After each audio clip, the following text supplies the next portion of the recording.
বেঁচে আছেন পরবর্তীকালে তার মা তাকে আল্লাহর ঘরের জন্য ওয়াকফ করে দিয়েছেন এবং সেই যখন থেকে তিনি বুঝতে শিখেছেন তখন থেকে আবু বকর সিদ্দিক রাদিয়াল্লাহু তাআলা আনহু খানায়ে কাবার খাদেম ছিলেন। খানায়ে কাবার খাদেম আতিক নাম পরনের আরেকটা কারণ বলা হয়, আতিক অর্থ হলো যিনি নাকি আযাব আয় আতিকুল্লাহি ফিন্নার, জাহান্নাম থেকে আল্লাহর আযাবকৃত গোলাম। আবু বকর ছিলেন জাহান্নাম থেকে আল্লাহ পাকের আযাবকৃত গোলাম, এই জন্য ওনাকে আতিক নাম বলা হয়েছে। হুজুর সাল্লাল্লাহু আলাইহি ওয়াসাল্লামের বংশের সাথে নবী সাল্লাল্লাহু আলাইহি ওয়াসাল্লামের বংশের সাথে আবু বকরের বংশ তারা সাইবা ফাস বংশ পড়ে গিয়ে আবু বকরের বংশ আর রাসূল সাল্লাল্লাহু আলাইহি ওয়াসাল্লামের বংশ এক হয়ে গেছে। ওই হিসেবে তারা একই বংশে ছিলেন, একই গোত্রের একই নসলের ছিলেন। আবু বকর সিদ্দিক রাদিয়াল্লাহু তাআলা আনহু ইসলামে যখন দাওয়াত পাইছেন, ইসলাম গ্রহণ করলেন। ইসলাম গ্রহণ করার পরে বলে গিয়ে রাসূলুল্লাহ আমরা গোপনে ইসলাম পালন করতেছি, একটু প্রকাশ্যে ইসলাম পালন করা যায় না? ইয়া রাসূলুল্লাহ আমি প্রকাশ্যে ইসলাম গ্রহণ করতে চাই, প্রকাশ্যে ইসলামের ঘোষণা দিতে চাই। নবী বললেন যে এখনো তো সেই পরিস্থিতি আসে নাই যে প্রকাশ্যে তুমি ইসলাম গ্রহণ করে ইসলামের দাওয়াত দিবে, মানুষকে ঘোষণা দিবে, এই পরিস্থিতি আসে নাই। কিন্তু আবু বকর সিদ্দিক রাদিয়াল্লাহু তাআলা আনহু তিনি তার ওই ঈমানের জজবাকে তিনি কন্ট্রোল করতে পারলেন না। ইতিহাসের মধ্যে আসে মুসলমানদের সংখ্যা তখনও সবেমাত্র 38 থেকে 40 জন, মুসলমানদের সংখ্যা একেবারে নগণ্য, 38 থেকে 40 জন মাত্র। এই 38 থেকে 40 জনের এই সময় পরিস্থিতিও আবু বকর খানায়ে কাবার সামনে দাঁড়িয়ে তিনি জোরে আশহাদু আল্লা ইলাহা ইল্লাল্লাহ ওয়া আন্না মুহাম্মাদার আবদুহু ওয়া রাসূলুহু, আশহাদু আল্লা ইলাহা ইল্লাল্লাহ ওয়া আন্না মুহাম্মাদার আবদুহু ওয়া রাসূলুহু, এভাবে কালিমা শাহাদাতের সাক্ষ্য দিতে লাগলেন। চতুর্দিক থেকে কাফেররা আবু জাহেল, আবু লাহাব, উতবা, সাইবা চতুর্দিক থেকে আবু বকরের উপর হামলা করছে, এমন মার মারছে, এমন প্রহার তার উপরে, এত অত্যাচার তার উপরে করা হয়েছে যে তিনি মারা যাবেন।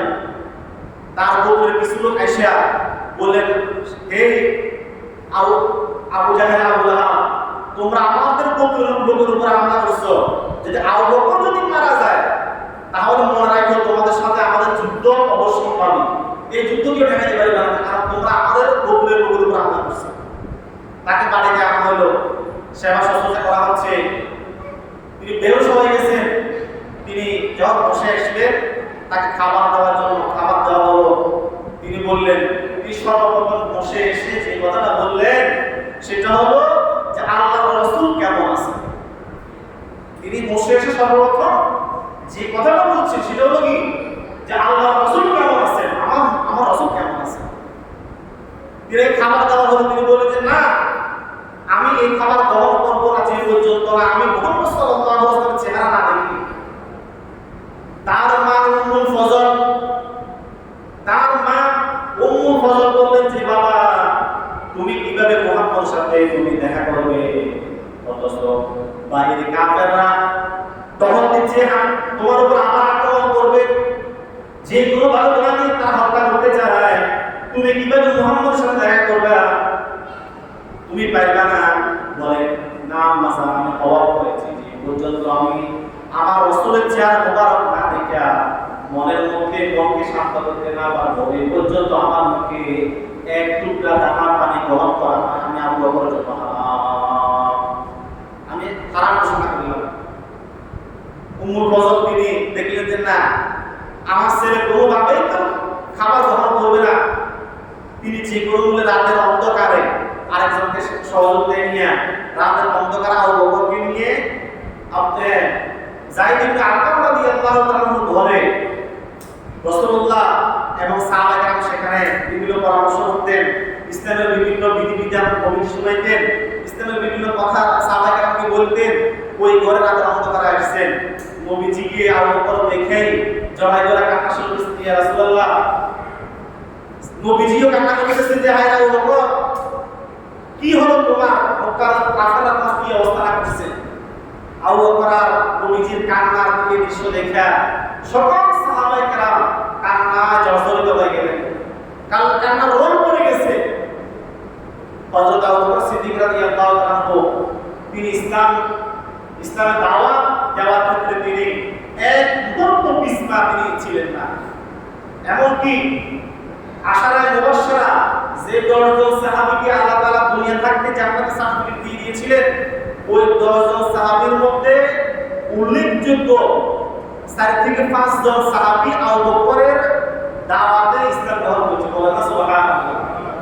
আবু বকরের ইসলামের দাওয়াতে আশারায়ে মুবাশশারা জান্নাতের সার্টিফিকেট প্রাপ্ত 10 জন সাহাবীর মধ্যে প্রায় 4 থেকে 5 জনই আবু বকরের দাওয়াতে ইসলাম গ্রহণ করেছে। সুবহানাল্লাহ। তিনি সকালে বের হয়ে যেতেন, পুরা দিন ইসলামের দাওয়াত দিতেন, পুরা দিন ইসলামের দাওয়াত দিতেন। রাসূল সাল্লাল্লাহু আলাইহি ওয়াসাল্লাম যে দিকে যাইতেন, রাসূলের সাথে সাথে তিনি যাইতেন। এক মুহূর্তের জন্য তিনি রাসূলুল্লাহর সঙ্গতি ছাড়তেন না, নবীর সঙ্গতি ছাড়তেন না, ছাড়েন নাই। মক্কার এত দীর্ঘ 13 বছরের জুলুম নির্যাতনের পরে যখন হিজরতের মাসালা আসে, হিজরত, রাসূল নবীজি সবাইকে হিজরতের অনুমতি দিলেন। সবাই যে যার মতো করে হিজরত করবে। আবু বকর বলে, ইয়া রাসূলুল্লাহ, আপনার অনুমতি পাইলে আমি হিজরত করতে চাই। বলে, ইয়া আবু বকর, তুমি এখন হিজরত করিও না, তুমি আমার সাথে হিজরত করবা। আবু বকর সিদ্দিক এত আনন্দিত হয়ে গেলেন, এত খুশি হয়ে গেলেন যে বলে, ইয়া রাসূলুল্লাহ, তাহলে সেই দিনটা কবে? বলে, আমি তোমাকে ডাক দিব যে কোনো দিন, তবে নির্দিষ্ট করে বলা যাবে না, আল্লাহ পাকের হুকুম যেদিন আসবে সেই দিন আমরা বের হব। আবু বকর তার নিজের টাকা দিয়া আরবের 2টা উন্নত মানের উট কিনে তিনি সেদিন থেকে লালন পালন করতেছেন যে কোন দিন হিজরতের আওয়াজ আসে, হিজরতের আহ্বান আসে, সেদিন নবীর সাথে আমাদের করতে হবে। এমন কিতাবের মধ্যে লেখে আবু বকর রাতে ঘুমাইতেন না, বিছানায় শুতেন না, ঘুমাইতেন না। তিনি দরওয়াজার সাথে হেলান দিয়ে দিয়ে তিনি যতটুকু পাইতেন ঘুমাইতেন। না জানে রাসূলুল্লাহ সাল্লাল্লাহু আলাইহি ওয়াসাল্লাম কোন মুহূর্তে এসে বলে যে আবু বকর দরজা খোলো, করতে হবে। আর আমি যদি ঘুমাই যাই যে একটা মুহূর্ত দেরি হবে, ওই মুহূর্ত আগে আবু বকর সহ্য করতে পারবে না। এই দীর্ঘ সময় পর্যন্ত হিজরতের রাতে যদি অপেক্ষা করতে করতে একদিন নবীজি আসলেন হিজরতের জন্য, তাকে ডাক দিলেন। রাতের অন্ধকারে তারা দুজন বের হয়ে গেল। আসমা বিনতে আবু বকরের মেয়ে আসমা রাদিয়াল্লাহু তাআলা আনহা, যাকে জাতুন নেতাকাইন, নবীজি যাকে জাতুন নেতাকাইন উপাধি দিয়েছিলেন। কারণ যখন নবীজি এবং আবু বকর যখন হিজরতের জন্য বের হচ্ছেন, ওই সময় তিনি আল্লাহ রাসূল এবং তার বাবার জন্য খাবার বেঁধে দিয়েছেন। তাদের পথে খাবার লাগবে, শুকনো খাবার বেঁধে দিয়েছেন। এখন বাঁধার জন্য, ওই খাবারগুলো বাঁধার জন্য রশি বা কোনো কিছু পাইতেছেন না।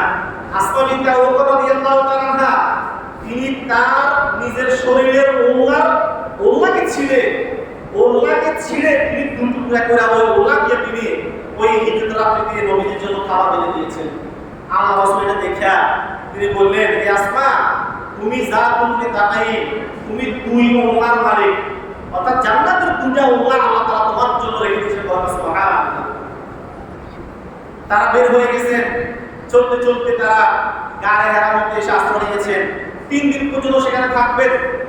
3 দিন থাকবেন। এদিকে তো মক্কার কাফেররা পাগল হয়ে গিয়েছে, পাগলা কুকুরের মতো আবু বকর এবং নবীজিকে খুঁজতে তারা পরামর্শ করতে একজন কয় যে কোনো মূল্যে আজকে রাতে মুহাম্মদের উপরে হামলা করা হবে। আল্লাহ তাআলা আর মুহাম্মদ সাল্লাল্লাহু আলাইহি ওয়াসাল্লামকে জানাই দিলেন এবং হিজরতের আদেশ দিলেন। আবু বকর কি নবীজি বের হয়ে গেলেন। এদিকে তারা আসবে, শয়তান এসে কয় যে, এই আবু জাহেল, আবু লাহাব, উতবা, সাইবা, তোমরা জলদি করে মুহাম্মদের উপরে গিয়ে হামলা করো, না হয় এদের আল্লাহ এদেরকে জানাই দিবে। এদের আল্লাহ এদেরকে কি দিবে? জানাই দিবে। তোমরা জলদি করে যাইয়া এদের উপরে হামলা করো। শয়তান আসলে যত বড় জ্ঞানী হোক না কেন, তার যারা নাকি ইসলামের দুশমন, তারা যত বড় জ্ঞানী হোক না কেন, তাদের জ্ঞানের মধ্যে আসলে একটা সংকীর্ণতা থেকে যায়, একটা শূন্যতা থেকে যায়। শয়তান এটা বুঝতে পারল না যে আর যে আল্লাহ কিছুক্ষণ পরে জানা দিতে পারে ওই আল্লাহ তো অগ্নিও জানা দিতে পারে। পরে জলদি করিস তাহলে হেরা পালাই দেব বা নিজের কোথায় হেরাতে জানা দিবে। আর আয়েশা দেখে যে মুহাম্মদ সাল্লাল্লাহু আলাইহি ওয়াসাল্লাম তার বাড়িতে নাই, ওই জায়গার মধ্যে হযরত আলীকে শোয়া দিয়েছেন।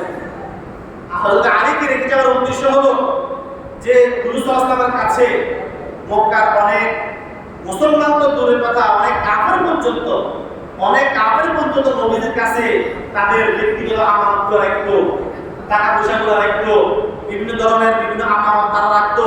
এই আমানতগুলো বুঝিয়ে দেওয়ার দায়িত্ব দিয়ে হযরতে আলীকে নবীজি তার আপন জায়গায় শোয়া দিয়েছেন এবং নবীজি তার গায়ে চাদর মোবারক খুলে আর হযরত আলীর গায়ের মধ্যে দিয়ে দিয়েছেন যে হে আলী, আল্লাহ তোমাকে হেফাজত করবে। তারা হযরত আলীকে মারধর করছে তো হত্যা করতে পারে নাই। হযরত আবু বকর এবং নবী সাল্লাল্লাহু আলাইহি ওয়াসাল্লাম গায়ে হাতে এসে আশ্রয় নিয়েছেন।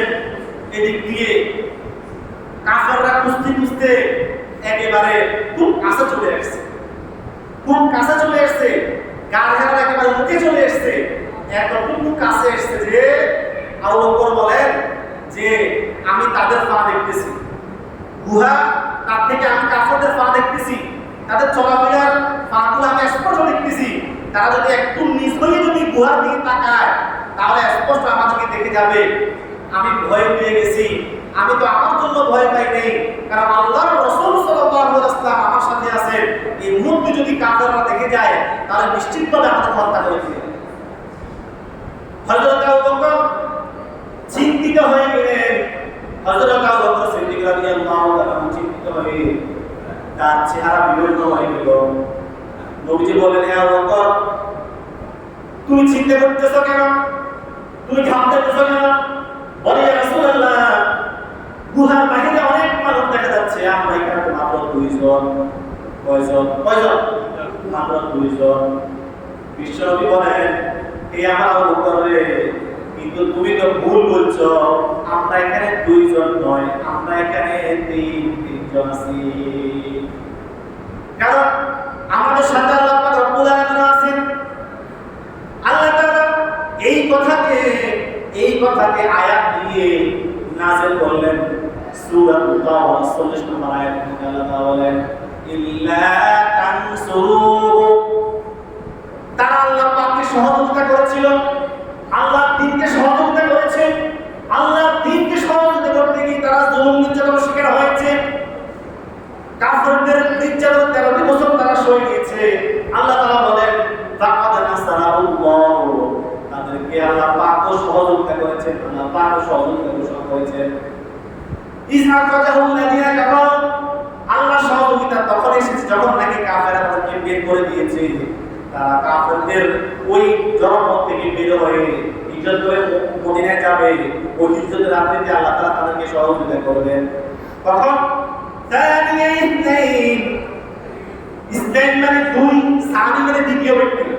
সানিয়া ইসনাইন 2 ব্যক্তির দ্বিতীয় ব্যক্তি। এখানে 2 ব্যক্তি দ্বারা উদ্দেশ্য হলো নবী মুহাম্মদ সাল্লাল্লাহু আলাইহি ওয়াসাল্লাম, আর সানি মানে তৃতীয় ব্যক্তি দ্বারা উদ্দেশ্য আবু বকর। দ্বিতীয় ব্যক্তির উদ্দেশ্য কি ভাই? আবু বকর। আল্লাহ তাআলা বলেন, সানিয়া ইসনাইন ইযহুমা ফিল গার, তারা যখন নাকি ওই গারের মধ্যে ছিল, গুহার মধ্যে ছিল, তখন ইয়াকুলু লিসাহিবিহি, ওই ব্যক্তি আমার নবী তিনি তার সাহেবকে, তিনি তার সাথীকে, তিনি তার সাহাবীকে বললেন। এখানে আল্লাহ তাআলা কি বললেন? ইয়াকুলু লিসাহিবিহি, তিনি তার সাহাবীকে বললেন। এই জন্যই বলা হয় আবু বকর সিদ্দিক রাদিয়াল্লাহু তাআলা যে আল্লাহর রাসূলের সাহাবী, এটা কোরআন দ্বারা সাব্যস্ত, এটা কোরআন দ্বারা সুসাব্যস্ত। কোন ব্যক্তি আবু বকরকে গালিগালাজ করলে, আবু বকরকে নবীর সাহাবী মানি না বললে, সে সাথে সাথে কাফের হয়ে যাবে। বলে না, সে কি হবে? কাফের হয়ে যাবে, কারণ কোরআনের স্পষ্ট আয়াত সে অমান্য করেছে, অস্বীকার করেছে। আল্লাহ তাআলা বলেন, ইয়াকুলু লিসাহিবিহি, যখন নাকি আমার নবী তার সাথীকে, তার সাহাবীকে বললেন, লা তাহজান ইন্নাল্লাহা মা'ানা, এই আমার সাহাবী আবু বকর, তুমি মনে করতেছো কেন আমরা 2 জন? সাবধান, এখানে আমরা 2 জন নয়, তুমি টেনশন করে দেখেন আমরা দুইজন, দেখেন আমরা তিনজন রয়েছি, কারণ আল্লাহ আমাদের সাথে আছে। আমাদের সাথে কে আছে? জোরে বলেন, কে আছে? আল্লাহ আমাদের সাথে আছে। এই কথা বলার পরে আবু বকর বলেন, আমার চেহারা, আমার শরীরের উপর থেকে সব টেনশন আর পেরেশানি মুহূর্তের মধ্যে নাই হয়ে গেছে। আল্লাহ তাআলাকে আগে মদত করে সাহায্য করলেন। ওই গুহার মুখের মধ্যে মাকড়সার জাল, মাকড়সা তার জাল বুনলো, কবুতর এসে সেখানে ডিম পেড়ে তার বাসা নির্মাণ করলো, ডিম পারলো। মক্কার কাফেররা তাকাইছে, তবে ভালোভাবে দেখে নাই। তারা ভেবে নিয়েছে যে এই যে মাকড়সা জাল, এই যে কবুতরের বাসা, এগুলো তো আর 1-2 দিন বাঁধা সম্ভব না, নিশ্চয়ই এগুলো অনেক পুরাতন, এই গুহার মধ্যে কোনো মানুষ ঢুকেছে বলে মনে হয় না। তারা চলে গিয়েছে। এই যে এটাকে বলে হিজরতের রাত্রিতে, আবু বকর হিজরতের রাত্রিতে রাসূল সাল্লাল্লাহু আলাইহি ওয়াসাল্লামের সাথে যে ছিলেন, এই রাত্রির মর্যাদা, এই রাত্রির মর্যাদা আবু বকর বলেন, আমার পুরো জীবনের ইবাদত চেয়ে আমি রাসূলের সাথে যে হিজরতের রাত্রিতে ছিলাম, ওই রাত্রি আমার পুরো জীবনের ইবাদত চেয়ে আমার কাছে বেশি প্রিয়। সুবহানাল্লাহ। যার কারণে হযরত ওমর আবু বকরকে বলতেন যে, হে আবু বকর, আপনি আমি ওমরের জীবনের সকল নেকামল নিয়ে যান, আমার শুধু ওই হিজরতের রাত্রির ফজিলতটা আপনি আমার দিয়ে দেন। ওই রাত্রির ফজিলত, এই একটি বৈশিষ্ট্য শুধুমাত্র হযরত আবু বকরের, আর কোনো সাহাবীর নেই, আর কোনো সাহাবীর নেই। মদিনাতে আসার পরে জিহাদের ময়দানে, সকল জিহাদের ময়দানে হযরত আবু বকর সিদ্দিক রাদিয়াল্লাহু আনহু তিনি অংশীদার ছিলেন। এমন কোন জিহাদ ছিল না যে জিহাদে আবু বকর শরীক হন নাই। নবীর জীবনে যত সশস্ত্র জিহাদ হয়েছে, সকল জিহাদের মধ্যে আবু বকর ছিলেন। উহুদের ময়দানে, বদরের প্রান্তে, তাবুকের প্রান্তে, সব জায়গাতে হযরত আবু বকর তিনি সশরীরে উপস্থিত থাকতেন, উপস্থিত ছিলেন। রাসূলের সাথে থেকে তিনি জিহাদ করেছেন। হযরত আবু বকর রাসূল সাল্লাল্লাহু আলাইহি ওয়াসাল্লামের ঢাল ছিলেন, ঢাল। বিশেষ করে তাবুকের যুদ্ধের ঘটনা কিতাবের মধ্যে আসে। তাবুকের যুদ্ধে রাসূল সাল্লাল্লাহু আলাইহি ওয়াসাল্লাম তিনি ফান্ড কালেকশন করতেছেন, ফান্ড কালেকশন করতেছেন। সকল সাহাবী তাদের সাধ্য অনুযায়ী তারা দান করতেছেন। জিহাদের ময়দানের মালিক বাইতুল মাল সংগ্রহ করতেছেন। সকল সাহাবায়ে কেরাম তাদের সাধ্য অনুযায়ী দান করতেছেন। হযরত উসমান তিনি ধনী ছিলেন, তার সম্পদের, সকল সম্পদের 1/3 ওই তাবুক যুদ্ধের জন্য তিনি নিয়ে আসলেন। তাবুক যুদ্ধ ইসলামের অনেক গুরুত্বপূর্ণ একটা যুদ্ধ, কারণ যে যুদ্ধের ব্যাপারে আল্লাহ তাআলা সূরা তাওবার মধ্যে ব্যাপকভাবে ওই যুদ্ধের প্রেক্ষাপট, ওই যুদ্ধের পরিস্থিতি এবং যুদ্ধের পরবর্তী বিষয়গুলোকে আল্লাহ তাআলা বিস্তারিত আলোচনা করেছেন। এবং ওই যুদ্ধটা, তাবুক যুদ্ধটা এমন একটা যুদ্ধ ছিল যে যুদ্ধটা রাসূল সাল্লাল্লাহু আলাইহি ওয়াসাল্লাম যত যুদ্ধ করেছেন, সব যুদ্ধ তিনি তাওরিয়া করতেন। তাওরিয়া অর্থ হলো যে তিনি সরাসরি বলতেন না যে কোন পথে তিনি ওই জায়গাতে যাবেন, এই পথে, তিনি বলতেন আর পথের কথা। এগুলো হলো জিহাদের ময়দানের তাওরিয়া। কিন্তু তাবুকের যুদ্ধটা এমন একটা যুদ্ধ ছিল যে যুদ্ধে কোন পথে যাবেন, কিভাবে যাবেন, সব কিছু তিনি একেবারে স্পষ্ট করে বলে দিয়েছেন। কারণ তাবুক যুদ্ধের পরিস্থিতি একেবারে অন্য সকল যুদ্ধে কঠিন ছিল। প্রথম বিষয় হলো গ্রীষ্মের প্রচন্ড গরমের মধ্যে ওই যুদ্ধটা সংঘটিত হয়েছে। প্রচন্ড গরম, আমাদের গরম, আমাদের বাংলাদেশের গরম না। 45-50 ডিগ্রি সেলসিয়াস গ্রীষ্মে যেটা স্বাভাবিক গরম হয়, এরকম উত্তপ্ত গরমের মধ্যে ওই যুদ্ধ সংঘটিত হবে। এবং 1 মাসের দূরত্ব, তাবুক প্রান্ত মদিনা থেকে 1 মাসের দূরত্ব ছিল। এত দূরে পায়ে হেঁটে যাওয়া, খাবারের কমতি, রসদের কমতি, বাহনের কমতি, এই সব ঘাটতি নিয়ে 1 মাস পর্যন্ত সফর করা এত সহজ ছিল না। এটা একটা বিষয়। আরেকটা হলো মদিনার মুসলমানদের পুরো বছরের ইনকামের একটা মাধ্যম ছিল তাদের গাছের এই খেজুরগুলা। এই খেজুরগুলা পাকলে আধা পাকা খেজুরগুলাকে তারা সংরক্ষণ করতো, সংরক্ষণ করে ওই খেজুরগুলাকে সারা বছর রেখে তারা খেত এবং এটার ব্যবসা তারা করত। ওই যে সময় তাবুক যুদ্ধের যে সময় ডাক এসেছে, ওই সময়টা একেবারে খেজুরগুলো পাকার মুহূর্ত। এখন 1 মাসের দূরত্বে গিয়ে যুদ্ধ করলে আবার আসতে 1 মাস, যুদ্ধ কয় মাস থাকে তো কোনো বলা যায় না, কমপক্ষে নিশ্চিত 2 মাসের দূরত্ব।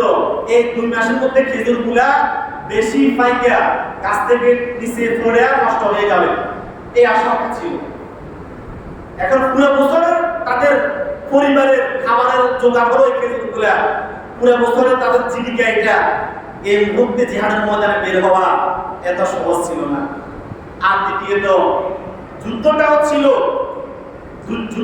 ছিল হিরাক্লের সাথে, রাজা হিরাক্লের সাথে, যার সৈন্য সংখ্যা ছিল প্রায় 2 লক্ষ, মুসলমানদের মুজাহিদের সংখ্যা ছিল মাত্র 10 থেকে 15,000।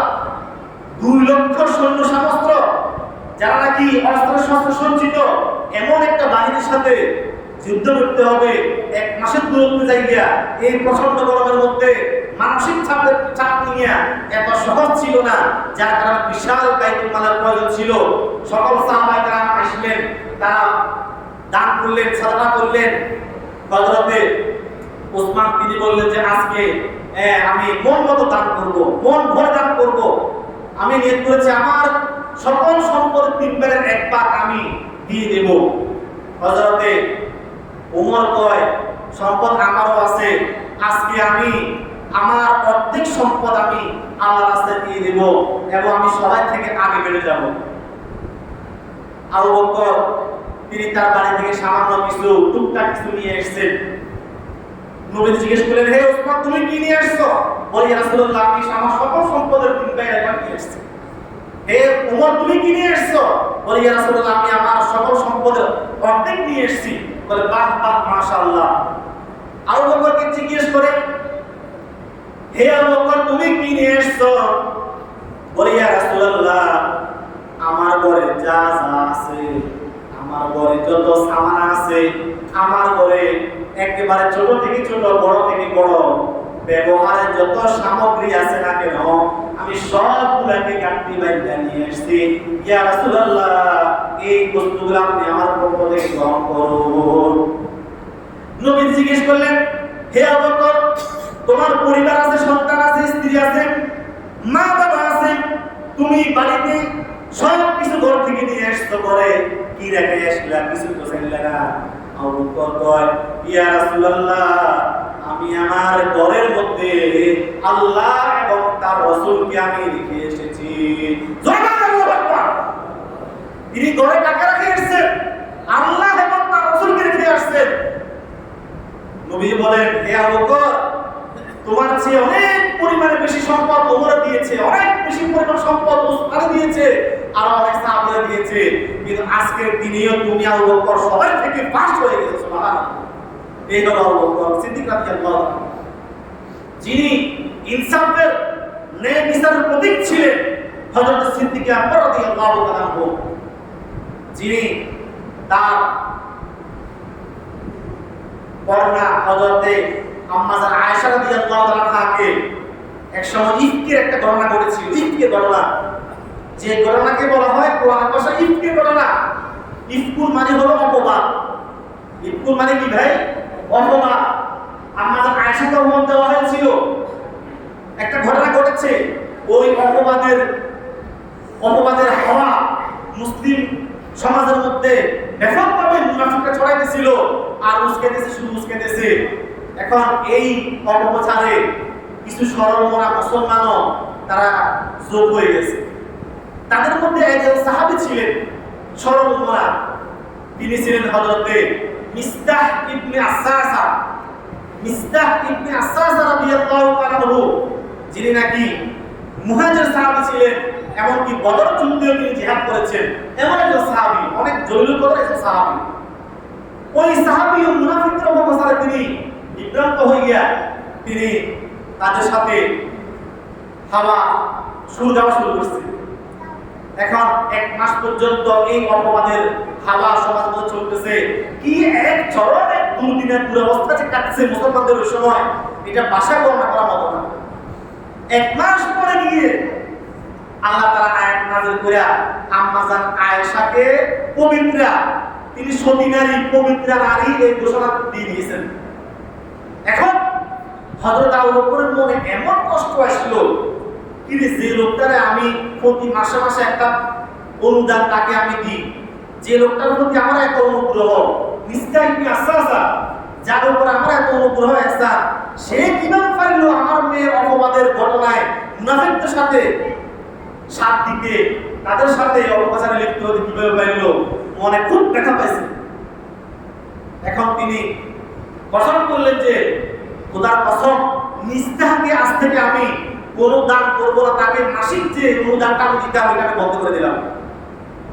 আল্লাহ পাক রব্বুল আলামিন আয়াত নাযিল করলেন সূরাতুন নূরের 22 নম্বর আয়াতে আল্লাহ তাআলা বলেন, ওয়ালা ইয়াতালি উলুল ফাদলি মিনকুম ওয়াসআ, ওয়ালা ইয়াতালি উলুল ফাদলি মিনকুম ওয়াসআতি আইয়ুতু উলিল কুরবা ওয়াল মাসাকিন والمهاجرين في سبيل الله।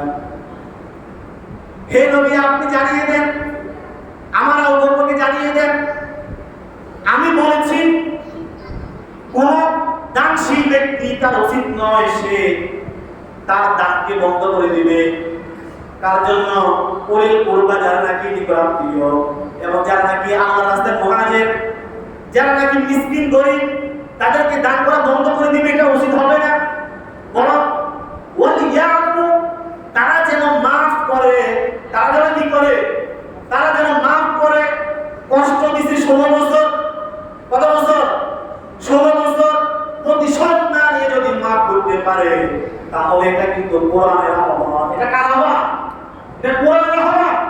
আপনাকে 16 বছর কষ্ট দিয়েছে, আপনি যদি প্রতিশোধ না নিয়ে যদি আপনি ক্ষমা করতে পারেন, তাহলে আল্লাহর পক্ষ থেকে আপনার জন্য কিন্তু আপনার জন্য ঘোষণা আছে। আল্লাহ কি বলেন? হে আমার বান্দারা, তোমায় কষ্ট দিয়েছে, তুমি ওয়ালিয়াফু, তুমি ক্ষমা করো, ওয়ালিয়াসমাহু, তুমি তার কাছ থেকে মুখ ফিরিয়ে নাও, অর্থাৎ তাকে তুমি ক্ষমা করে দাও, তার দিকে তুমি হাত উঠাইও না, তার দিকে চোখ রাঙাইও না। হে আমার বান্দা, তুমি কি এটা পছন্দ করো না? আল্লাহ তুহিব্বুনা আইয়াগফিরাল্লাহু লাকুম, তুমি যদি আমার বান্দারে মাফ করো, আমি আল্লাহ তোমারে ক্ষমা করব, মাফ করব, এটা কি তুমি চাও না? আবু বকর কওমা, আমি তো অবশ্যই আল্লাহর পক্ষ থেকে মাফ আর ক্ষমা চাই। যদি আল্লাহর বান্দাকে ক্ষমা করলে যদি আল্লাহ মাফ করবে হয়, তাহলে আমি ক্ষমা করে দিলাম এবং আমি আজ থেকে মিসকা ইবনে আসাসাকে যে অনুদান আমি দিতাম, সেই অনুদান আজকে থেকে আবার চালু করে দিলাম। সুবহানাল্লাহ। আল্লাহ তাআলা বলেন, আলা তুহিব্বুনা আইয়াগফিরাল্লাহু লাকুম ওয়াল্লাহু গফুরুর রহিম। হযরত আবু বকর সিদ্দিক রাদিয়াল্লাহু তাআলা তিনি উম্মতের এত দরদি ছিলেন, দ্বীন ইসলামের এত দরদি ছিলেন, তিনি বলেন যে আয়াত মুসুদ্দিন ওয়া আনা হাই, আমি আবু বকর জীবিত থাকবো আর দ্বীন নষ্ট হবে, দ্বীন ধ্বংস হবে, কোরআন ধ্বংস হবে, ইসলাম ধ্বংস হবে, এটা কখনো হতে পারে না।